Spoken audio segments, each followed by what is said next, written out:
Shalom, pada kesempatan ini kami dari kelompok 6 akan memaparkan hasil diskusi kami yang akan kami presentasikan, yaitu pemujian positif dan negatif.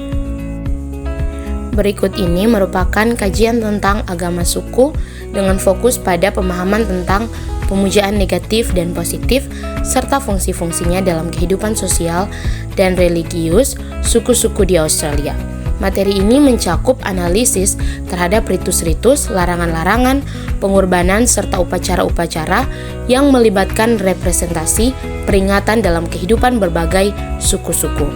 Pemahaman yang mendalam terhadap sistem pemujaan suku-suku di Australia dengan fokus pada dua aspek utama, yaitu perjamuan negatif dan perjamuan positif. Baik, pada saat ini kita masuk dalam pemujaan negatif. Istilah pemujaan negatif digunakan untuk sistem-sistem yang dibentuk semacam ritus-ritus. Ritus-ritus ini tidak dapat mengamatkan kewajiban-kewajiban yang harus dilakukan oleh para penganut beriman, akan tetapi hanya melarang melakukan tindakan-tindakan tertentu. Tidak ada agama yang tidak memiliki larangan-larangan, namun larangan itu banyak pula macamnya dan sangat perlu kiranya kita melakukan perbedaan. Bentuk larangan pertama dan yang paling utama adalah larangan kontak. Larangan ini adalah tabu-tabu yang paling inti, sedangkan larangan-larangan lain hanyalah cabang darinya. Larangan-larangan ini didasarkan pada prinsip bahwa profan sekali-kali jangan bersentuhan dengan yang sakral. Kontak bukan hanya berarti bersentuhan. Seseorang bisa dikatakan melakukan kontak dengan sesuatu kalau dia memandangnya. Pandangan atau tatapan merupakan salah satu pengertian kontak. Pemujaan negatif tidak akan bisa berkembang tanpa ada penderitaan. Nah, penderitaan adalah syarat mutlak. Dalam kasus lain, ritual penyiksaan ini tidak ditunjukkan pada keseluruhan tubuh, hanya pada otot atau organ tubuh tertentu dengan tujuan meningkatkan kekuatan dan kemampuan otot atau organ tersebut dan dalam suku Arunta, Waramunga, dan suku-suku lain. Pada saat-saat tertentu selama upacara inisiasi, orang-orang yang diundang mengikuti acara tersebut disuruh menggigit kepala orang. Selanjutnya kita masuk dalam pemujaan positif. Jika pemujaan negatif memerintahkan penganut beriman untuk menjauhi dunia profan, pemujaan negatif bertujuan agar mereka bisa lebih dekat dengan dunia sakral.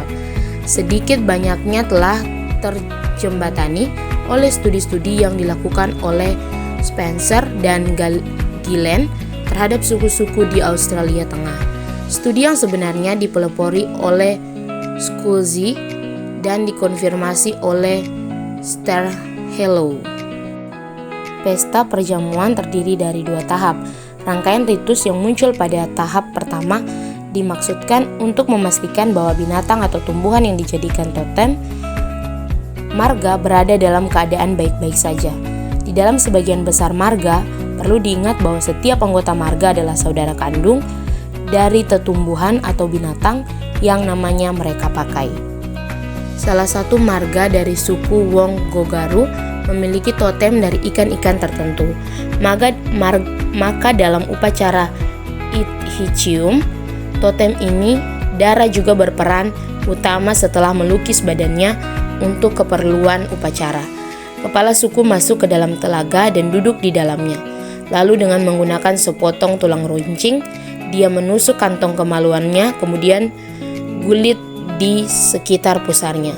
Darah yang mengalir dari luka-luka yang dibuatnya ini akan bercampur dengan air dan akan menyebabkan kelahiran ikan. Upacara-upacara tadi adalah jenis perjamuan suci yang pertama. Setelah ini tidak ada lagi upacara-upacara reguler yang dilakukan, namun kehidupan religius tetap intens. Kehidupan religius ini jelas terlihat dalam kuatnya sistem larangan.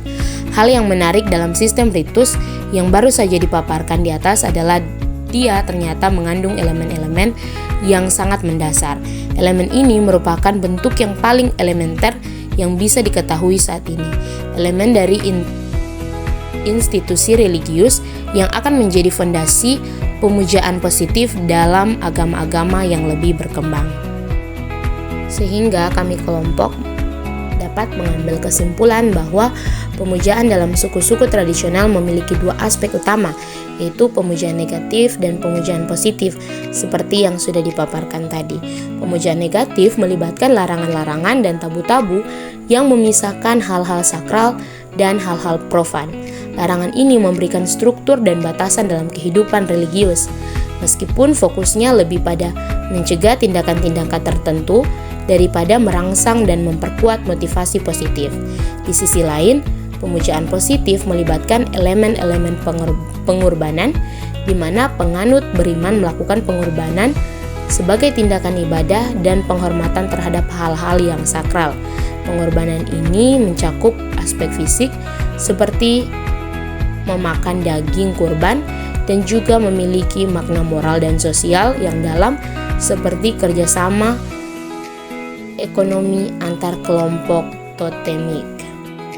Demikian video singkat yang berisi tentang materi dari kelompok kami mengenai pemujaan positif dan pemujaan negatif.